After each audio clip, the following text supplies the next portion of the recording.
अस्सलामुअलैकुम फ्रेंड्स, मैं हूं आपका दोस्त सुदाम सैन और आज एक नए नुस्खे के साथ मैं आपकी खिदमत में हाजिर हूं। आज का जो हमारा टॉपिक है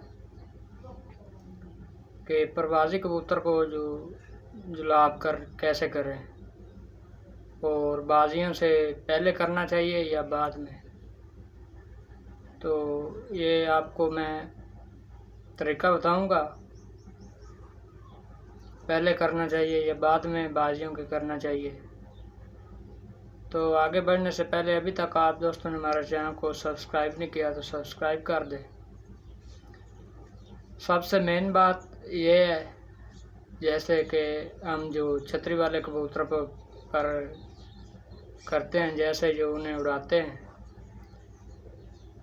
तो 3-4 दिन हम जो कबूतरों को विदाम डालते हैं, विदाम देते हैं 3-4 दिन।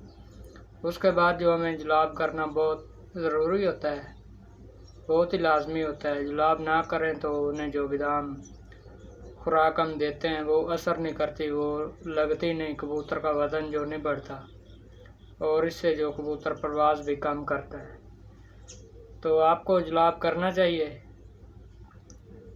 आपने कबूतर को विदाम शुरू किए हैं 3-4 दिन से 1 हफ्ते तक, आपने जुलाब नहीं किया तो आप उन्हें जुलाब लाजमी कर लें।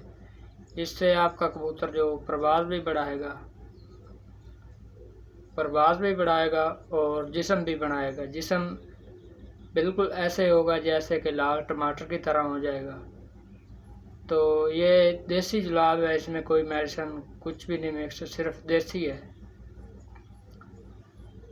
तो इससे परवाज़ में भी काफ़ी जो असर पड़ता है, परवाज़ भी 30-40% जो परवाज़ ज़्यादा करते हैं कबूतर जुलाब करने से। जुलाब से पहले आपका कबूतर जो परवाज़ करता है 12-1 बजे तक, जब आप उन्हें जुलाब करेंगे तो वो कबूतर 2:30-3 बजे तक जाएगा। आस्ता आस्ता जो बढ़ता जाएगा, मगर परवाज़ कम नहीं करेगा। आस्ता आस्ता जो उसकी परवाज़ बढ़ती जाएगी तो एंड तक वो शाम तक पहुंच जाएगा। 37, 38, 39 तक वो कबूतर आपका शाम करेगा, बिल्कुल सादा, सिवाय गर्म, बगैर किसी गोली के आपका कबूतर शाम करेगा। तो इतनी ताकत जो मिलती है कबूतर को जुलाब करने से।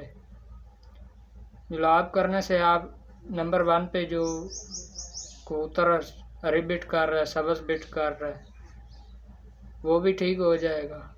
और जो कबूतर पतली बिट करता है, बिल्कुल पतली बिट करता है परवाज़ी कबूतर, तो जुलाब देने से इंशाल्लाह वो भी ठीक हो जाएगा। तो जुलाब मौसम के लिहाज से होते हैं। आजकल जो मौसम काफ़ी गर्म है,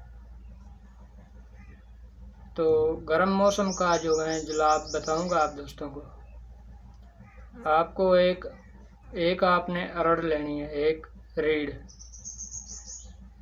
को आपने टुकड़े कर लेने हैं, तकरीबन चने से थोड़े कम हो, एक टुकड़ा चने से कम हो, एक रीढ़ के आपने टुकड़े कर लेने हैं। गंदम के दाने के बराबर हो टुकड़े, जिस रीढ़ के गंदम के दाने के बराबर आपने टुकड़े करने हैं एक रीढ़ के। और उसे रात को आपने 10 सीसी पानी में भिगो देना है। 10 सीसी पानी में आपने उन्हें रात को भिगो देना है। और जो ये अरड़ है ये आपको पंसारी से मिलेगी, तो आपने इनको जो ग्राइंड करके रात को भिगो देना 10 सीसी पानी में। और जिस कबूतर को आपने जुलाब करना है, सुबह 7 बजे आप उस कबूतर का पोट वाश कर लें, अच्छी तरह साफ़ कर लें, पलट लें, अंदर कोई खुराक का जो ज़रा न रह जाए, कोई दाना वगैरह ना रह जाए। तो आप दोस्तों ने अच्छी तरह कबूतर को पहले पलटा लेना। उसके बाद जो आपने अरड़ वाला पानी रात को बनाया है 10 सीसी पानी, वो आपने 10 सीसी पानी को कपड़ छान कर लेना। कपड़ छान करने के बाद आपने उसमें 10 सीसी सादा पानी जो मिक्स करना है। 10 सीसी सादा पानी मिक्स करके ये पानी टोटल हो जाएगा 20 सीसी, रड़ वाला पानी 20 सीसी हो जाएगा। 10 सीसी इसमें आपने सादा मिला देना है और कपड़ छान कर लेना। और ये 20 सीसी आपने पानी कबूतर को देना है। सुबह 7 बजे पलटने के बाद पोट आपने साफ़ कर लेना, पोट वाश कर लेना। और जब ये आप 20 सीसी पानी कबूतर को देंगे तो कबूतर को आपने धूप पर रख देना है। धूप पर आपने कबूतर को रखना है। तब तक आपने धूप पर उन्हें पड़ा रहने देना है। पिंजरे में आप बंद करके धूप में रख दें जब तक उसके पोट में जो पानी है वो हजम ना हो जाए। तब तक आप उन्हें धूप पर ही पड़ा रहने दें। धूप पर ही आप रहने दें उन्हें। जब वो पानी हजम कर ले तो उसे जो आप छाँव में रख दें। पिंजरा चुक कर जो छाँव में ले आए छाँव पर रख दें। और उसके बाद आपने उसके आगे जो बर्तन में किसी सादा पानी आगे करना है, पिए तो ठीक है, नहीं तो फिर आपने उसे बादाम दे देने जितने वो खाए।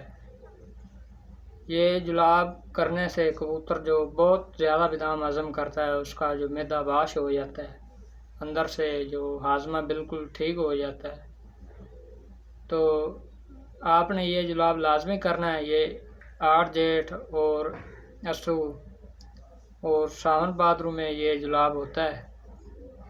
तो ये आपने शदीद गर्मी में ये जुलाब करना है, नॉर्मल गर्मी में नहीं करना। विसाख में आपने ये जुलाब नहीं करना। विसाख के बाद ये जुलाब जो आपने करना है कबूतरों को, जो कबूतर आपने बाजी में उड़ाने हैं। और ये जुलाब उन कबूतरों को करना है जिन कबूतरों को आप बादाम दे रहे हैं। ये दाने वाले कबूतरों को आपने जुलाब नहीं करना। तो ये तो हमारा आज का टॉपिक। अब हम किसी नए टॉपिक के साथ मिलेंगे। तब तक के लिए अल्लाह हाफ़िज़। अस्सलामु अलैकुम।